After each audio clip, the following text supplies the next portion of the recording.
Moi, je suis d'une région qui lutte contre l'injustice. C'est dans notre culture. Est-ce que vous comprenez? Nous luttons contre l'injustice. Là où règne l'injustice, ma région d'origine réagira avec violence. C'est un peu ça qui ressort. Parce que je trouve ce que M. Alassane Dramane a fait à la Côte d'Ivoire, je trouve que c'est injuste. Vous comprenez? Ce n'est pas parce que nous avons peur. Mais nous disons que ce qu'il a fait, il faut le dénoncer avec force. Et pour qu'ils comprennent qu'il peut tuer des gens. Mais il y aura toujours des gens pour dénoncer avec force ce qu'il a fait. Il peut les tuer, hein? Mais il y a quelqu'un qui va toujours surgir pour dire ça. Pour que tous ceux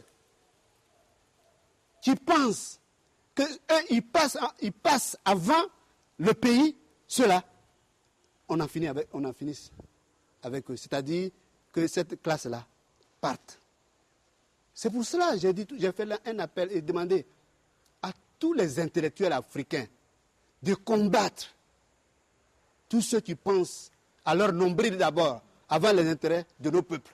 C'est comme ça qu'il faut voir ma lutte. Il n'y a rien d'autre. Je dis que demain, si Alassane Ouattara présente ses excuses à la Côte d'Ivoire pour dire j'ai mal fait, je n'aurais pas dû. Je demande qu'on me pardonne. Il peut même renoncer même à la candidature. Parce qu'il sait qu'il est dans l'illégalité. C'est ce qu'il est en train de faire. Tout le monde le sait. Moi, j'ai fait mes chroniques tous les vendredis. Mais les militants, nombreux militants du RDR m'appellent pour dire merci. On souffre dans notre chair. Nous avons tout compris. Vous comprenez? C'est ça. Sinon, ce n'est pas la peur du RDR. Le RDR ne vaut pas un clou. On a fait les élections en 2002, les dernières élections. En 2002, le RDR a présenté les candidats partout. Et le RDR a gagné. Non. En 2002, je dis en 2002. Voilà. En 2002, les conseils, c'est-à-dire les conseillers généraux. Le RDR a eu 27%. C'est une force politique. Oui, c'est une force politique. Mais c'était avant la guerre. Vous comprenez? Voilà. Les mensonges déversés avant la guerre, là, ça avait pris. Mais quand les gens ont vu la guerre d'Alassane Ouattara, ils sont nombreux à avoir reculé. Et ils sont nombreux à venir avec nous. Vous allez voir, aux prochaines élections, vous allez voir. Mais si vous voyez ma force, c'est la culture qui est en moi. Je lutte contre l'injustice. Ouattara, ça peut être mon ami. Parce qu'on pardonne aussi demain, s'il demande pardon aux Ivoiriens, pour ce qu'il leur a fait. Voilà mon combat. Le RDA ne pèse pas un clou. Vous voyez, ils font les meetings. Les meetings, là, il y a du monde. Mais le monde que vous voyez là, ce sont les mêmes. Ils diront la même chose du FPI. Non, ce sont les mêmes. On connaît qui soutient Alassane Ouattara. C'est un cercle. Le cercle des fanatiques. Qu'il soit à l'est, c'est le même cercle qui est là. Qu'il soit à l'ouest, c'est le même cercle. Et puis regardez les meetings. Ils mettent des chaises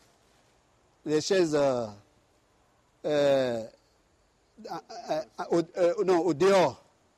Les gens s'asseyent. 10 000 personnes assises sur les chaises, les chaises blanches là. Ça donne du gigantisme par rapport à 10 000 personnes resserrées debout. Vous voyez, l'homme travaille toujours par rapport à l'extérieur. Montrer que le monde, voici le monde derrière moi. On a compris ça. L'extérieur aussi a compris ça. Je voulais vous le dire.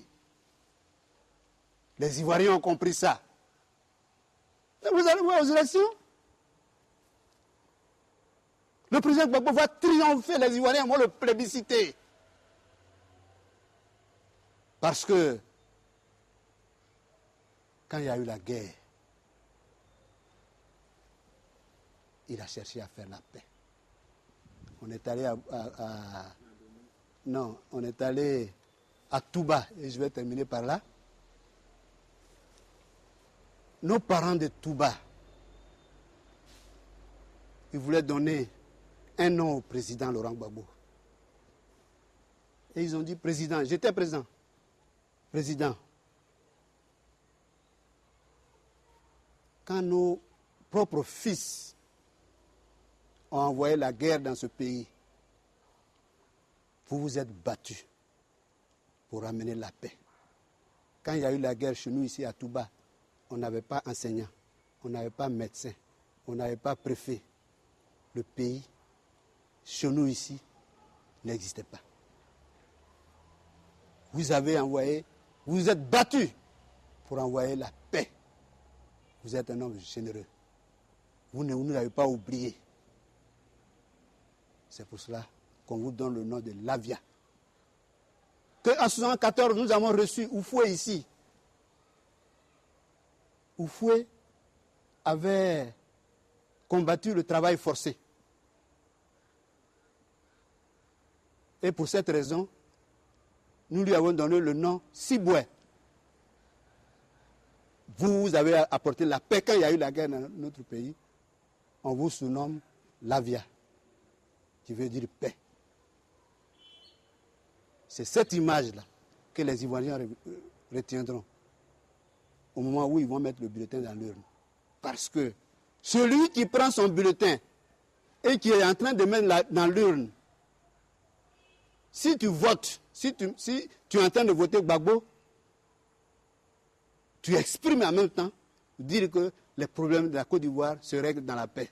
Mais quand tu vas prendre ton bulletin et que tu penses à Alassane Ouattara, au moment où tu es en train de mettre, tu es en train de dire les problèmes de la Côte d'Ivoire n'ont qu'à se régler dans la guerre. Et ils ne seront pas nombreux. Ceux qui voudront que les problèmes de la Côte d'Ivoire se règlent dans la guerre. Mais ils seront très nombreux. Ceux qui veulent que les problèmes de la Côte d'Ivoire se règlent dans la paix. C'est pour cela que le président Gbagbo sera élu dès le premier tour.